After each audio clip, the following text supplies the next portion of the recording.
नमस्कार साथियों, चैनल हिंदी विषय में साहित्य में आप सभी का पुनः हार्दिक अभिनंदन है। जैसा कि आप सभी जानते हैं, अपने इस चैनल पे तैयारी करते हैं हम हिंदी की प्रतियोगी परीक्षाओं की। उसी के क्रम में आज हम प्रेमचंद की प्रसिद्ध कहानी कफन का अध्ययन करेंगे।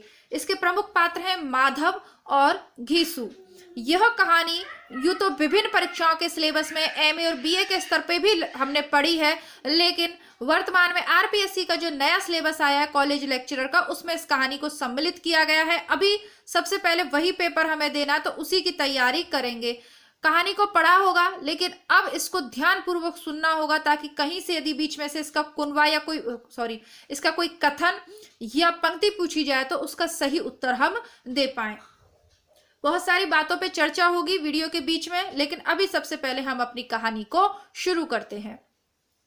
गरीबी किस प्रकार मानव के हृदय को शून्य भावनाओं से शून्य कर देती है, यह हमें इस कहानी में देखने को मिलेगा। साथ ही साथ इसमें कई घटनाएं ऐसी आएंगी जो आपके हृदय को बिल्कुल झकझोर कर रख देंगी। आप सोचने पर विवश हो जाएंगे कि ये सही हुआ या गलत। लेकिन सही हुआ या गलत हुआ यह कहानी नहीं बताती हमें, जो वास्तविकता है उसको प्रस्तुत करती हुई प्रेमचंद की ये कहानी है, जो यथार्थ चित्रण करती है परिस्थितियों का और उस घटना का। सर्दियों का मौसम है।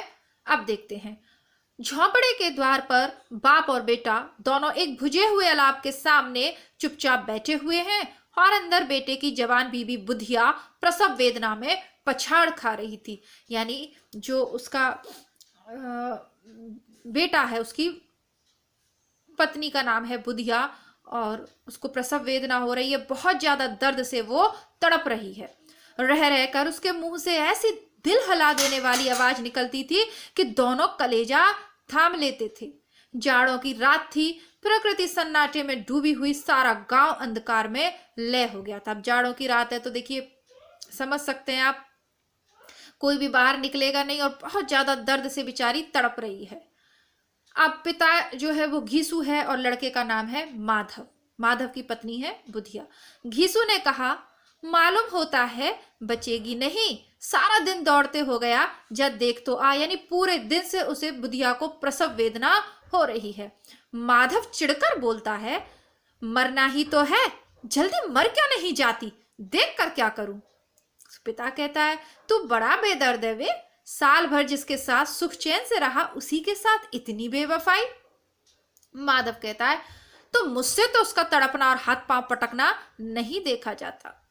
देखिए कैसी है कि अपनी पत्नी, आराम से दोनों बाहर बैठे हुए अलाव के पास बैठ के बातें कर रहे हैं। ये नहीं बन रहा कि जिस पत्नी के साथ हमने सुख का समय गुजारा है, आज वो प्रसव वेदना से है, तो ये दोनों की सामूहिक जिम्मेदारी उसके पास जाए, उसे सांत्वना दे, या कुछ उपाय करे, या किसी को बुला के लाए। हालांकि इतने गरीब हैं कि कोई आएगा भी नहीं, पर आसपास किसी से मदद या सहायता मांगने की बजाय दोनों आलसी निखट्टू बैठ के बातें बना रहे हैं। ठीक है, अब क्या मतलब, ऐसा लगता है कि हृदय में संवेदना ही नहीं है। आगे, चमारों का कुनवा था, जाति के बारे में बताया, सारे गांव में बदनाम।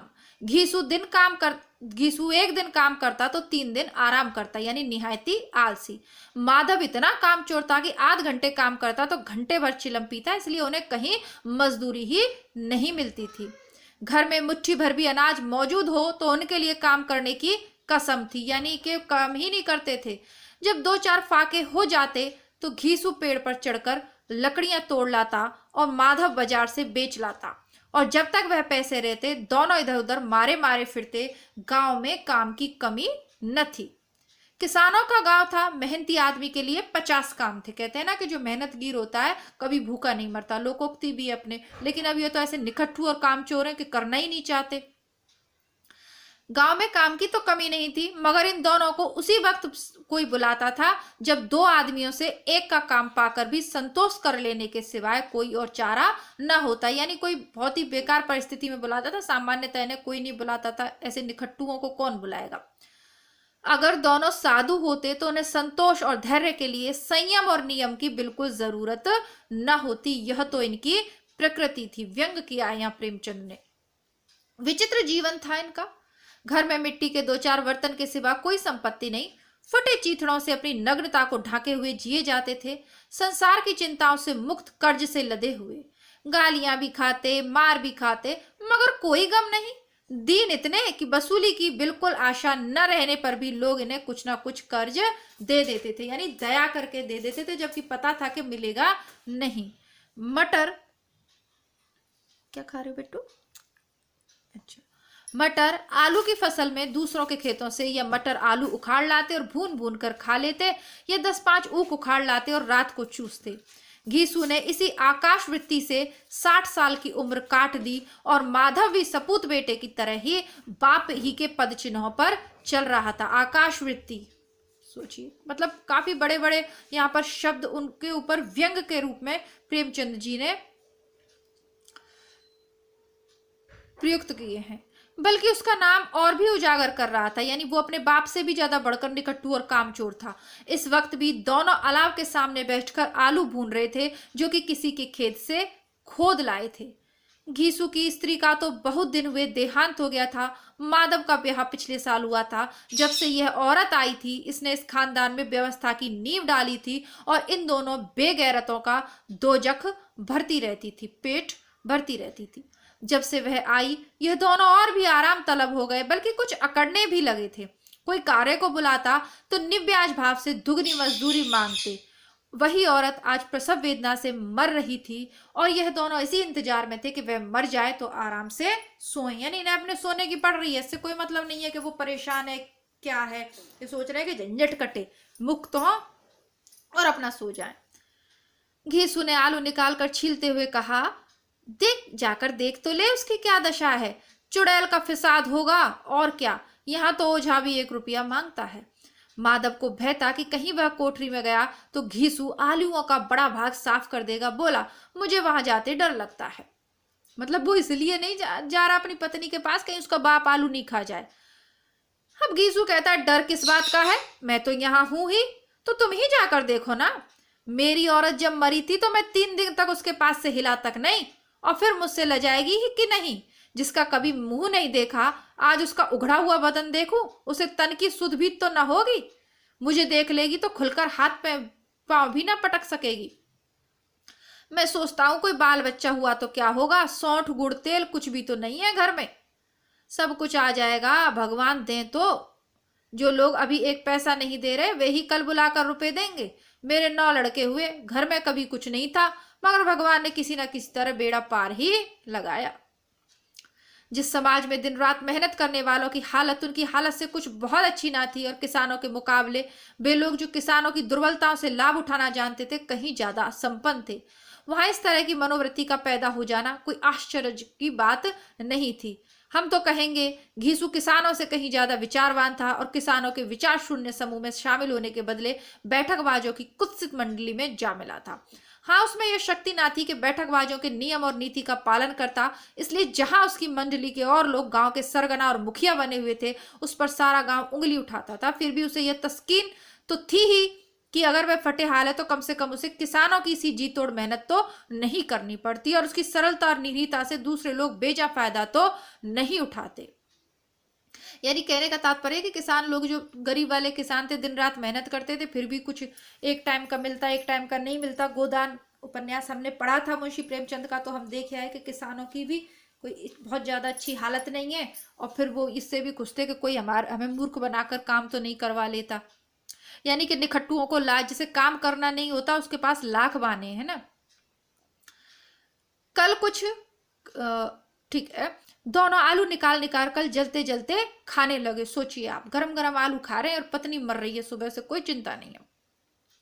कल से कुछ खाया नहीं था, इतना सब्र ना था कि ठंडे हो जाने दें। कई बार दोनों की जवानें जल गईं। छिल जाने पर आलू का बाहरी हिस्सा जवान हलक और तालू को जला देता था, और उस अंगारे को मुंह में रखने से ज्यादा खैरियत इसी में थी कि वह अंदर पहुंच जाए। वहां उसे ठंडा करने के लिए काफी सामान थे, इसलिए दोनों जल्द जल्द निगल जाते। हालांकि इस कोशिश में उनकी आंखों से आंसू निकल आते। घीसू को उस वक्त ठाकुर की बारात याद आई, जिसमें 20 साल पहले वह गया था। उस दावत में उसे जो तृप्ति मिली थी, वह उसके जीवन में एक याद रखने लायक बात थी, और आज भी बात ताजी थी। वह बोला, वह भोज नहीं भूलता। तब से फिर उस तरह का खाना और भरपेट नहीं मिला।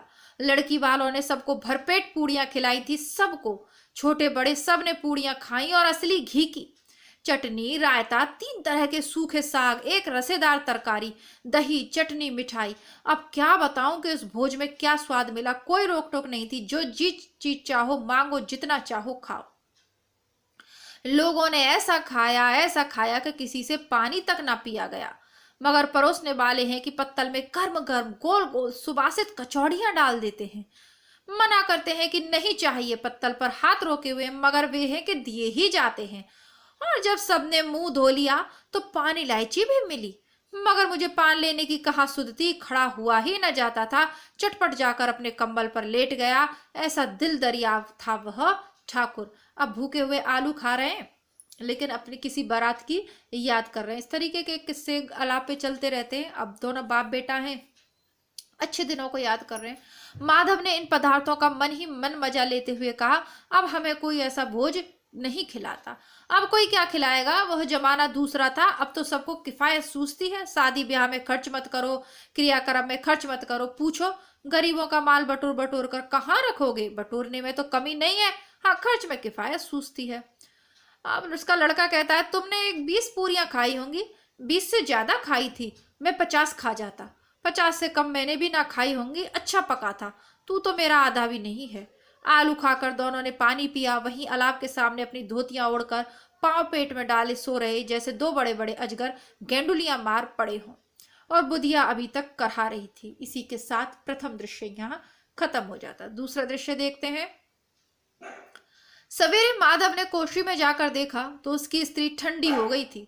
उसके मुंह पर मक्खियां भिनक रही थी, पथराई हुई आंखें ऊपर टंगी हुई थी, सारी देह धूल से लथपथ हो रही थी। उसके पेट में बच्चा मर गया था। कितनी मतलब घृणा आती है ऐसे लोगों को देखकर। किसी को मदद के लिए ऐसे समय में तो आ ही जाते हैं, शहरों की पता नहीं, लेकिन गांव देहात में अगर वो किसी को बुलाते तो क्या कोई मदद के लिए नहीं आता। मतलब उसका बच्चा पेट में मर गया, उसकी आंखें पथरा गई हैं, पूरे शरीर में एक तरीके से जहर फैल गया है, मर गई, ठंडी हो गई, चिल्ला चिल्ला के पूरे दिन रात चिल्लाती रही, पर निखट्टुओं को शर्म नहीं आई है ना। अब इसे गरीबी की संज्ञा देके इनके कृत्य को मत सुझाइए। देखिए गरीबों में संवेदना शून्य नहीं होते। अमीर आदमी भले ही एक बार संवेदनाहीन हो जाए, लेकिन गरीब एक दूसरे की मदद के लिए भी तैयार रहते हैं, और ऐसी परिस्थिति में तो कर ही देते हैं, है ना। तभी तो कोई अपनी बेटी ब्याहता नहीं है ऐसे घर में जहाँ कोई दूसरी स्त्री ना हो। चलिए आगे देखते हैं। माधव भागा हुआ घीसू के पास आया, फिर दोनों जोर जोर से हाय हाय करने और छाती पीटने लगे। पड़ोस वालों ने ये रोना धोना सुना तो दौड़े हुए आए और पुरानी मर्यादा के अनुसार इन अभागों को समझाने लगे, मगर ज्यादा रोना पीटने का अवसर न था। कफन की और लकड़ी की फिक्र करनी थी। घर में तो पैसा इस तरह गायब था जैसे चील के घोंसले में मांस। बाप बेटे रोते हुए गांव के जमींदार के पास गए। वह इन दोनों की सूरत से नफरत करते थे। कई बार इन्हें अपने हाथों से पीट चुके थे, चोरी करने के लिए, वादे पर काम पर न आने के लिए। पूछा, क्या है बे घिसुआ, रोता क्यों है?